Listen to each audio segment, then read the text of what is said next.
Assalamualaikum warahmatullahi wabarakatuh. Di video ini, saya akan menjelaskan bagaimana cara mahasiswa dalam menggunakan e-learning teknologi pembelajaran.info. Pertama, bagi mahasiswa baru yang belum pernah menggunakan e-learning ini, dia harus mengklik tombol masuk dulu. Nah, maka akan tampil halaman masuk atau halaman login.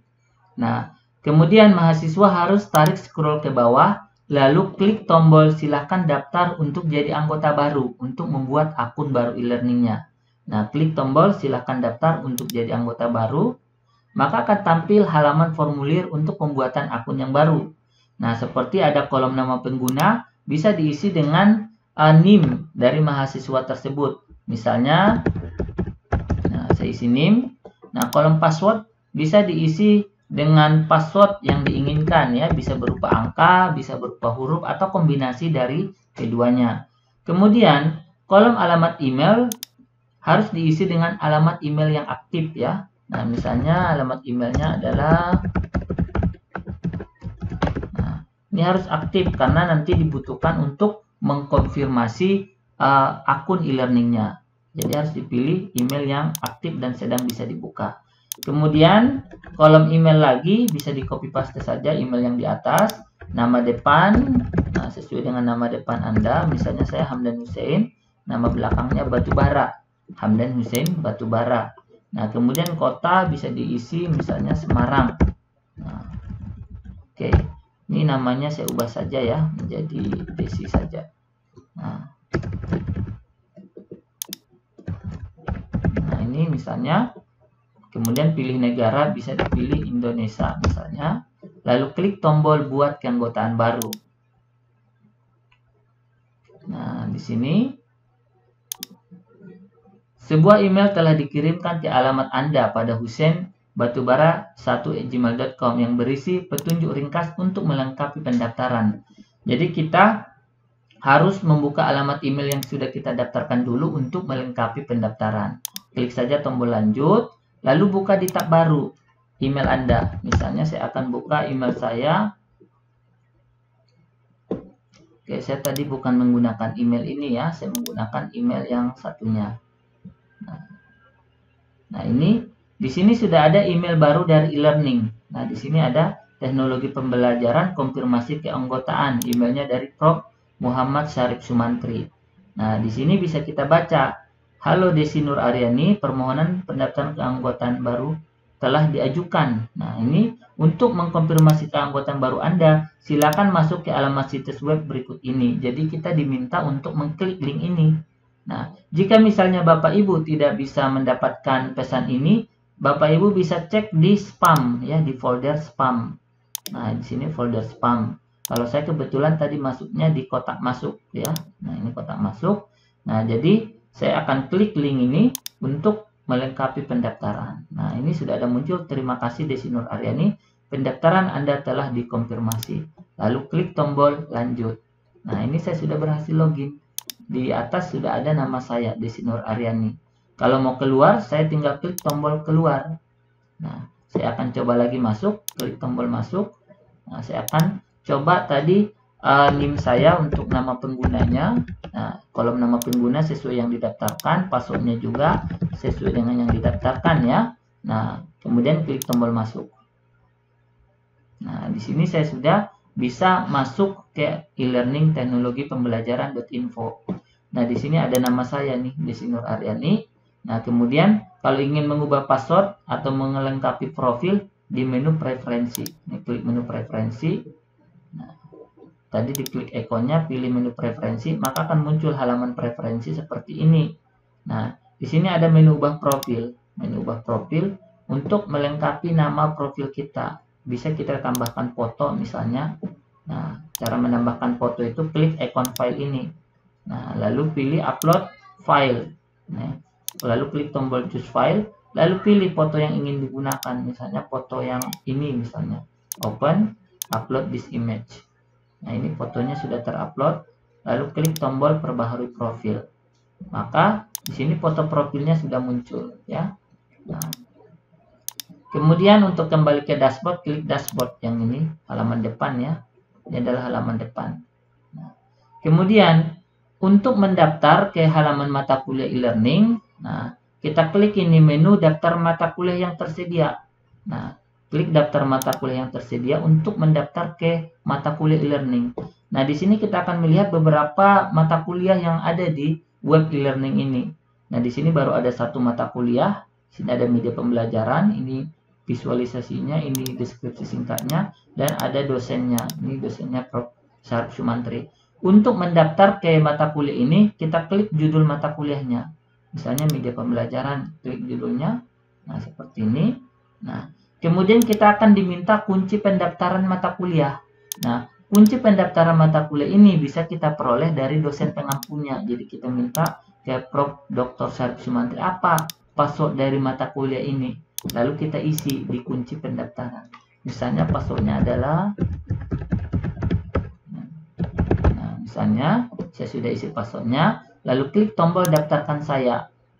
Nah, jika berhasil maka kita akan mendapatkan pesan seperti ini, you are enrolled in the course. Kamu sudah terdaftar di mata kuliah ini. Nah, akan muncul tampilan halaman mata kuliah e-learningnya adalah seperti ini.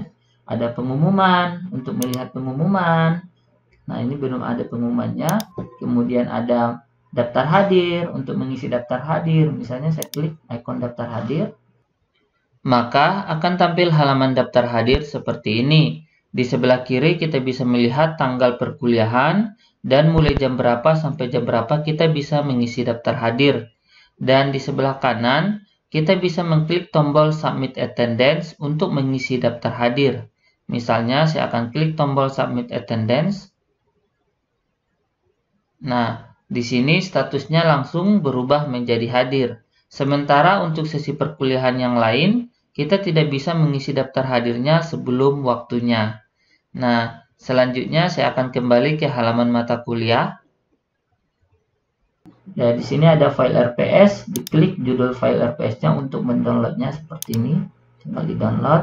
Kemudian ada video conference, bisa diklik untuk mengikuti atau bergabung dengan video conference seperti ini. Nah, saya akan matikan dulu, kembali ke e-learning. Kemudian ada file materi, ini bisa di-download ya, file PDF ya, ini ikon PDF. Nah, seperti di-download bisa. Kemudian ada file halaman mata kuliah, halaman materi ya, ini halaman materi. Bisa diklik judulnya untuk melihat isi materinya seperti ini. Ada materi teks, gambar, ada video yang bisa diputar. Assalamualaikum videonya bisa warahmatullahi wabarakatuh. Selamat datang di sesi 1. Pada sesi 1 videonya bisa diperbesar dan diperkecil dengan mengklik ikon kotak ini ya. Nah, oke. Kemudian saya akan kembali ke halaman mata kuliah dengan mengklik menu nama mata kuliah ini. Nah, pembelajaran ya. Kemudian di sini ada forum diskusi ya. Nah, ini bisa diklik judul forum diskusinya. Kemudian kita bisa memberikan tanggapan dengan cara klik tambah topik diskusi baru. Nah, misalnya saya ingin menanggapi tentang konsep penggunaan media pembelajaran atau manfaat, misalnya manfaat media pembelajaran misalnya. Nah, menurut saya misalnya, menurut saya media itu bermanfaat, media pembelajaran itu bermanfaat bagi siswa dan juga bagi guru, yaitu bla bla bla misalnya. Kemudian klik tombol post ke forum. Nah, seperti itulah cara memberikan tanggapan. Nah, ini nanti mahasiswa yang lain bisa memberikan tanggapan. Nah, misalnya saya akan memberikan tanggapan di konsep penggunaan media pembelajaran yang ditulis oleh Prof. Dr. Muhammad Syarif Sumantri. Caranya klik judulnya. Nah, kemudian klik menu tanggapi. Nah, ini sudah ada yang menanggapi, klik menu tanggapi. Nah, untuk menanggapi yang ini, kalau ingin untuk menanggapi yang tanggapan ini, menanggapi tanggapan atau mengkomentari komentar, klik lagi kolom tanggapi yang di bawahnya. Lalu isi, misalnya, nah, sip. Nah, misalnya saya, menurut saya, titik-titik, misalnya apa isi tanggapannya. Lalu klik tombol sampaikan. Nah, seperti itulah cara memberikan tanggapan di forum diskusi, dan itu harus dilakukan supaya terjadi diskusi ya, pertanyaan, ada yang menjawab, ada yang menanggapi, ada yang bertanya, seperti itu. Lalu saya akan kembali ke halaman mata kuliah. Di bawahnya ada lagi tugas. Ini menu tugas. Untuk melihat tugas, klik icon judul tugasnya. Nah, di sini kita bisa membaca apa isi tugasnya. Nah, kemudian nanti di sini ada file lampiran tugas kalau ada ya.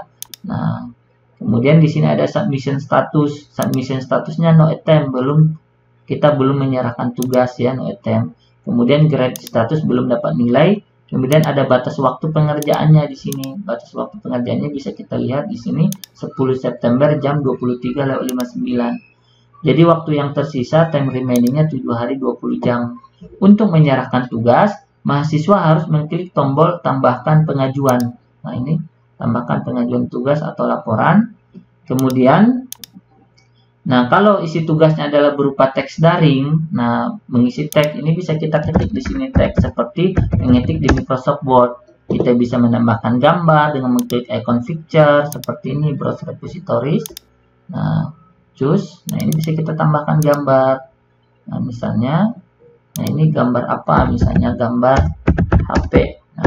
Ukurannya ini saya bisa diatur mau berapa, misalnya mau 600 kali 305, kemudian save image. Ini kalau menambahkan video bisa juga. Klik icon ini, icon video. Pilih video, kemudian paste URL videonya di sini. Lalu insert media. Videonya sudah tampil. Kalau misalnya tugasnya adalah tugas makalah berupa file, kita bisa kirim melalui ini pengiriman berkas ini. Caranya klik icon file ini untuk mengupload tugasnya. Lalu klik upload the file. Lalu klik tombol choose file, lalu pilih file yang ingin diserahkan, misalnya file Microsoft Word, lalu klik open, lalu upload this image. Ini filenya sudah terupload. Jadi bentuk penyerahan tugas ada dua, tergantung permintaan dosen, bisa teks daring, bisa juga file. Kalau misalnya dosennya cuma minta ngupload file, berarti ngupload file aja, yang teks daring nggak usah diisi. Kalau misalnya dosennya cuma minta teks daring, tidak ada file yang harus diserahkan, berarti yang diisi ini saja, berarti hanya boleh diisi salah satunya saja ya. Lalu klik tombol simpan perubahan untuk menyimpan tugas yang sudah diserahkan. Di sini kita sudah melihat teks daring, ini isi tugasnya sudah ada. Pengiriman berkas, nanti kita lihat file yang sudah kita upload itu bisa kita lihat di sini di pengiriman berkas. Filenya bisa kita download dengan mengklik judulnya seperti ini. Kita klik judulnya, itu akan mendownload filenya. Misalnya untuk mencek apakah file yang sudah kita upload itu sudah benar atau tidak. Kalau misalnya waktu pengiriman tugasnya ini masih ada 7 hari lagi untuk waktu pengerjaan tugasnya, kita masih bisa mengedit, mengubah tugas yang sudah kita serahkan ini. Caranya klik tombol edit submission. Ini edit submission. Kita masih bisa mengubah isi tugas kita, file yang sudah kita serahkan. Juga masih bisa kita klik, kita hapus, kemudian kita upload misalnya file baru. Itu masih bisa, asal waktunya masih ada. Ini misalnya saya upload file baru. Ini lalu klik tombol simpan perubahan. Seperti itulah saudara-saudara sekalian cara menyerahkan tugas ya. Kalau nanti tugasnya sudah dinilai, nanti di sini akan muncul grading statusnya, dapat nilai berapa. Seperti itu. Saya akan kembali ke halaman mata kuliah media pembelajaran. Di sini ada kuis ya. Ada kuis. Cara mengerjakan kuis itu cukup klik saja judul kuisnya. Kemudian di sini Anda akan melihat kuisnya ini akan ditutup tanggal berapa, dibuka tanggal berapa sampai tanggal berapa. Waktu pengerjaan kuisnya berapa menit. Nanti akan ada waktu mundur. Kemudian metode penilaiannya adalah nilai tertinggi. Lalu klik tombol mencoba kuis sekarang untuk mulai mengerjakan kuis. Klik tombolnya mencoba kuis sekarang yang ini. Kemudian akan muncul lagi pemberitahuan yang bisa Anda baca.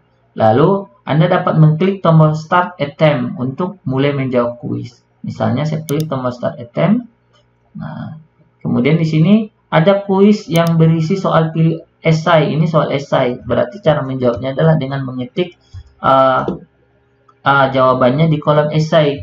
Misalnya contoh jawaban soal esai. Ini ketik. Di kolom jawaban ini bisa kita tambahkan gambar, bisa kita tambahkan apalagi ini. Ada rata tengah, bisa kita tebalkan gitu ya. Ini contoh soal esai. Kita bisa juga menambahkan link. Nah, ini. Nah, kemudian kita klik tombol next page untuk ke soal berikutnya. Nah, di soal berikutnya ternyata ada soal pilihan ganda. Contohnya seperti ini. Kita bisa pilih salah satu jawaban yang menurut kita benar. Lalu, nah, di sebelah kanan itu biasanya nanti akan tampil foto mahasiswa yang sedang menjawab dan namanya di bawahnya. Dan di sini akan muncul nomor-nomor soal yang bisa kita klik untuk melangkah ke soal-soal berikutnya. Nah, ini bisa kita klik. Kalau misalnya saudara-saudari sekalian sudah selesai mengerjakan soal, nah itu bisa diklik tombol finish attempt, bahwa kita sudah selesai menyerahkan atau menjawab soal. Nah, di bawahnya akan ada waktu yang tersisa, berapa lagi waktu yang tersisa untuk menjawab seluruh soal kuis. Nah, ini ada waktu mundur ya. Jadi kalau nanti waktu yang tersisa itu sudah berakhir, nanti jawaban Anda akan otomatis tersimpan. Jadi tidak usah khawatir. Nah, kalau misalnya Anda sudah selesai sebelum waktunya berakhir, Anda dapat mengklik tombol finish attempt yang ini. Atau ada juga biasanya di soal terakhir. Misalnya soal terakhir nomor 2. Nah, ini ada finish attempt. Bisa yang ini atau yang ini Anda klik. Nah, ini saya klik. Kemudian, kalau masih ada waktu yang tersisa, kita bisa lagi kembali ke soal, mengerjakan soal. Ini ada tombol return to attempt. Bisa kita klik untuk kembali mengerjakan soal. Nah, karena waktu yang tersisa masih ada. Nah, saya finish attempt aja. Nah, kalau menurut Anda jawaban Anda sudah yakin benar, nah, Anda sudah maksimal, Anda dapat mengklik tombol submit all and finish ya untuk menyerahkan jawaban. Klik tombol submit all and finish lagi. Nah, seperti itulah cara mengerjakan kuis. Nah, setelah selesai mengerjakan kuis, Anda akan melihat hasil jawaban Anda. Kalau soal esai itu menunggu dulu untuk dinilai oleh pengajar. Tapi kalau soal pilihan ganda, Anda akan langsung tahu apa kunci jawabannya. Apakah jawaban Anda benar atau salah. Contohnya seperti ini, jawaban D ternyata centang, berarti benar. Di sini ada keterangan jawaban benarnya apa. Kalau Anda menjawab salah, nanti berarti tanda silang. Kemudian akan muncul pemberitahuan jawaban yang benar itu apa. Nah, seperti itulah saudara-saudara sekalian, cara menggunakan e-learning teknologi pembelajaran.info. Silakan dieksplor sendiri, tidak usah khawatir, dicoba-coba saja, didalami saja fitur-fitur yang ada di e-learning ini. Setelah Anda selesai membuka halaman mata kuliah, Anda dapat kembali ke halaman depan dengan mengklik menu dashboard. Yang ini menu dashboard. Nah, di sini. Nah, kemudian di sini Anda nanti akan melihat daftar mata kuliah yang Anda ikuti selama 1 semester di e-learning ini. Di sini ada mata kuliah ini. Dan untuk keluar dari akun e-learning Anda klik ikon nama Anda di sini, lalu pilih tombol keluar. Nah, maka Anda telah keluar dari akun e-learning. Nah, demikianlah cara menggunakan akun e-learning ini. Terima kasih sudah menonton video ini. Wassalamualaikum warahmatullahi wabarakatuh. Selamat mencoba.